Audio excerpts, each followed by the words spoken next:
Good morning, class. Morning. How are you feeling today?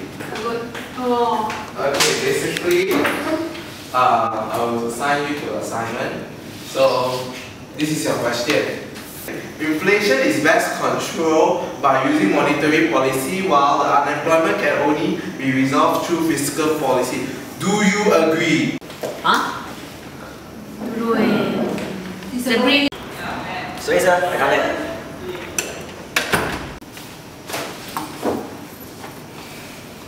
Well, since you all disagree, go home and do more research about it, and the due date is next week.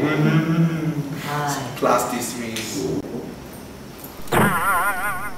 Monetary policy, fiscal policy. I can go ask lecturer. So can I ask you questions? Sure. I want to know what is monetary policy. Monetary policy is the action of central bank or other regular committee that determines the size and rate of growth of money supply, which is turn in effect interest rate, and it is maintained throughout actions such as increase in the interest rate or changing in bank reserves. Oh, then how about fiscal policy? Fiscal policy is also defined as the government can increase taxes and cut the spending. This improves the budget situation and help reduce the demand in economic. I still don't know how to do. I think I can find Eileen. Eileen, can you teach me how to use fiscal policy and ADAS diagram to solve the inflation? We believe that inflation can be resolved through fiscal policy by using money market and ADAS diagram. So when government using fiscal policy, the transfer payment will decrease and the taxes will increase, and the government expenditure will also decrease. So looking at the money market diagram, the intersection of money supply and money demand curve is the equilibrium of money market, point A. So when government use fiscal policy, real wealth of consumer will decrease, and this will cause transaction demand for money decrease. Hence, money demand will shift to leftward to MD1 at the interest rate of I1. So in that situation, there is a surplus in the money market because the money supply is greater than money demand. So banks start to loan out more financial assets, and such as bonds and securities. So this will increase the asset demand for money. Thus, price of money will increase. So in order to let bank to sell out fixed amount of coupon, they have to decrease interest rate. Hence, the interest rate will fall from I0 to I1. Besides that, we also can use AD and AS diagram to solve inflation. So looking at figure 1, it is the aggregate expenditure and aggregate income diagram. And figure 2 is the aggregate demand and aggregate supply diagram. These two figures illustrate the long-run effect of an increase in interest rate. Initially, in figure 1, the aggregate expenditure is at AE0 and equilibrium expenditure is at Y0 point A. And in figure 2, the aggregate demand is at AD0 and the short-run aggregate supply curve is SAS0. Equilibrium is point A where the AD and SAS curve intersect. Now the interest rate has increased. This results in a decrease in real wealth of consumer. Hence, with price level fixed at P0, the aggregate expenditure curve will shift downward from AE0 to AE1. At the same time, equilibrium expenditure decreased to Y1 point B.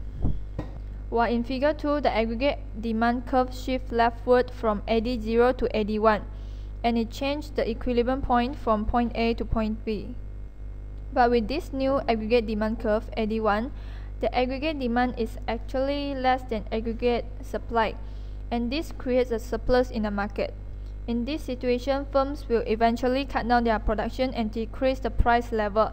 Hence, price drop from P0 to P1, and as it does, real wealth of consumer will increase from Y1 back to YF, and the aggregate expenditure curve will shift upward from AE1 to AE2.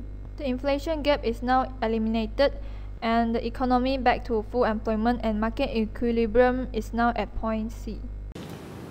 Oh, how about monetary policy to solve unemployment? I also don't know.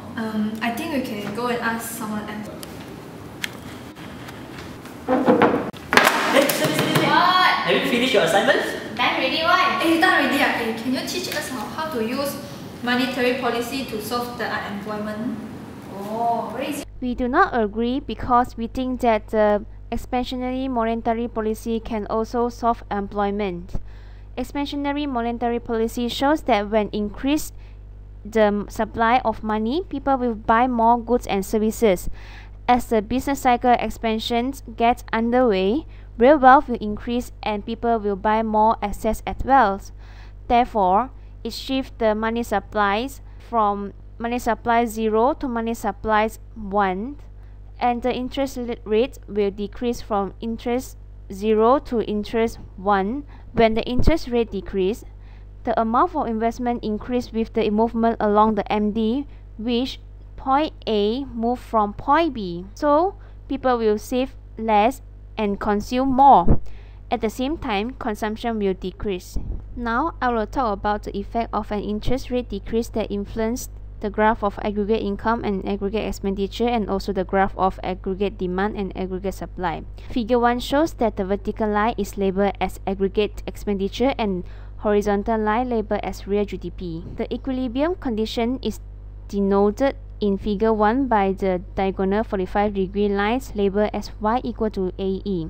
Figure 2 shows that the aggregate demand and aggregate supply curve inclination model. The vertical line is represented as price level and the horizontal line is represented as real GDP. The increase in interest rates will cause a decrease of the consumption and investment increase from AE0 to AE1. This means that the firm will increase the production. When the demand bigger than supply, shortage will occur. Multiplier effect will take place in Y0 to Y1 and causes the AD curve shift rightwards from AD0 to AD1. During the shortage, price will increase. Real wealth effect will decrease as decrease in consumption. Higher price level will lead AE1 drop to AE2. The purchasing power of household decrease due to the changes in price will cause a movement from point B to point C. Thus, the triggering of a multiplier fall in GDP from Y1 to YF. A short-run equilibrium move from point B to point C, where the new AD intersect the short-run AS. New equilibrium occurs in point C. The unemployment gap is now eliminated and hits the full employment at LAS curve. So everything alright? Yeah. Oh. Thank you. We understand already. Thanks. Okay.